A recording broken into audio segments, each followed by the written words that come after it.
Hello, once again, this is Mario4812, aka Bluetooth, here to continue my 4-play walkthrough for Fire Emblem.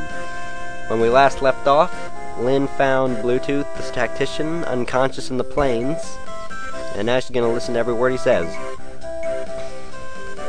And we were about to begin some awesome Fire Emblem gameplay. But before that, I should probably cover the basics of the main menu on the map and the basics of what you can see already on the screen. In the top left, you can see the unit I have selected, Lynn. You can see the character picture. You can see the health and the health bar. And if you push R on the unit, you can see even more detail on the unit. You can see the items they have, their weapon and support level. Support level's not in the prologue, so we don't have to worry about that. Their weapon class is going to determine what kind of weapons they can use. And then their personal data is their stats. On the bottom left, you can see the type of unit, their level, their experience, that's what E is, and their HP. Now once again, if you hit R, you can bring up a help screen, and it'll give you a detailed description on what each of these things is. Oh yeah, the bottom equipment, it shows their attack, hit, range, critical, and avoidance. Those are used in the mathematical formulas in battle, so you don't have to do them. Okay. Now if you look at the top right, you can see the objective, which is to seize the gate. The objective changes from chapter to chapter, which is a big jump from Fire Emblem 6, where all of the chapters were seize gate. And on the bottom left, you can see the terrain, which I will cover later. So you can see Forest Def 1 of 020. That just increases your defense and avoidance, but I'll go over that later.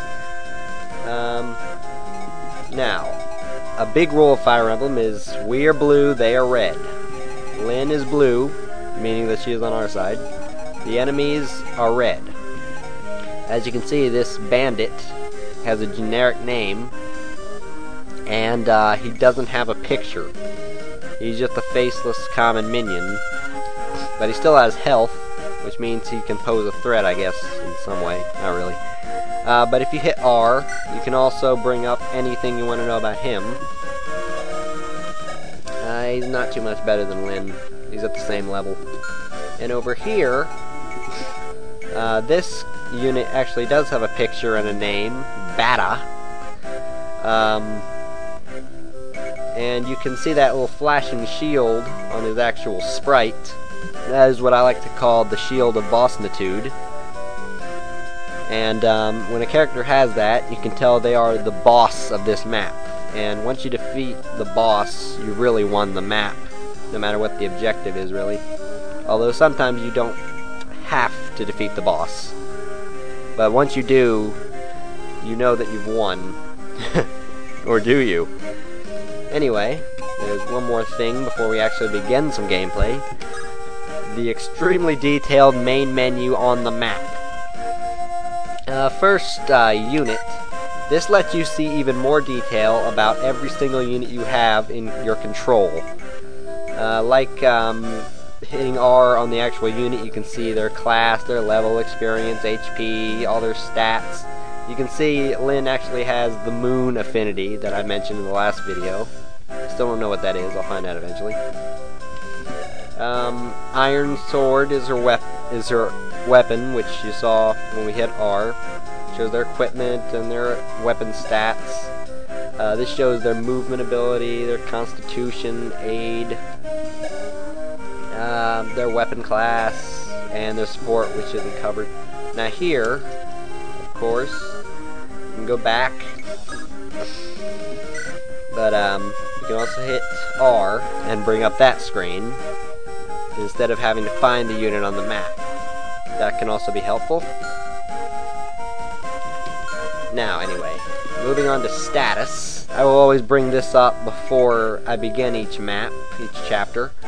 This shows a detailed versus screen showing your main character against their main character.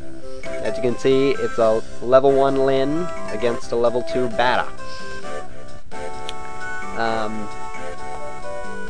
And you can see the objective, the turn, the funds, the name of the chapter, the total amount of play time, and how many times you've beaten the game. And yes, by hitting R, you can see a detailed description on what each of these is.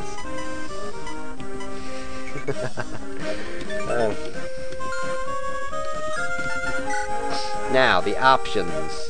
A lot of detail here. When you engage in battle, an animation occurs. You probably won't want to turn this off because it's very cool. But you can hit it to solo, which will allow you to set it for each unit manually. But you should probably know when you have it set to this, it'll be off at the beginning. You have to manually turn it on for each unit. And when you have it set to 2, that includes this background that depends on the terrain. I usually stick with 1, but then I move to solo later when some of the animations get repetitive.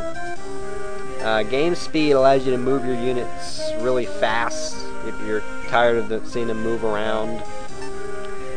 Text speed, I said I would increase that, so it'll let scroll faster during the dialogue. Terrain, this does not turn terrain off, it just turns the window display for it off, so you don't have to see the bonuses it gives you. I like leaving that on. The unit window is that thing in the top left corner. You can set it to burst. It gets a tail. That's not really that helpful, just more detail. I like keeping it normal. The combat info window is very helpful. It shows you all of those mathematical formulas in a very simple way. But if you set it to detail, it won't. It'll just give you the straight facts and you have to do the formula yourself. Or even off, so you have to do the whole thing by yourself. That's for the challenge. Show objective. Subtitle help is only for easy. I'm not doing easy. Auto cursor, have it set to automatically go to your main character at the end of each turn. I'll just leave that on. Auto end turns, after you moved all of your units, it'll end the turn automatically. Who would want to turn that off? Those sound effects are cool. And last, you can change the window color to blue, orange, purple, or green. I like it at blue. Okay. Now, when you select a character, this appears. All the blue squares represent the squares you can move to, and the red represents where you can attack to. I'll just move Lyn as far as she can go. Then you can choose to use an item. She has full health and her weapon. Vulneraries are healing items. We'll cover that in a second. And you can click wait and they'll turn gray, which means it's the other person's turn. Now Lyn wants us to close in an attack, so we'll do that. Just move up to him, select attack, select the item you want to attack with, and there's that combat info display. As you can see, we have a 100% chance to hit Lyn. We can do 7 damage times 2 because we'll double him. When you double someone, you attack, they attack, then you attack again. He only has a 39% chance to hit us. And as you can see at the top, we have a sword with an up arrow and he has an axe with a down arrow. That is because of the weapon triangle, which I will cover very soon, which is not in this video. And as you can see at the bottom, it says crit 3, and his crit is 0. That is our chance of getting a critical hit, which does 3 times the amount of normal damage, and you will love when you get it and hate when they get it. But don't worry, they don't get it too much. Now, it's time to watch a Fire Emblem battle.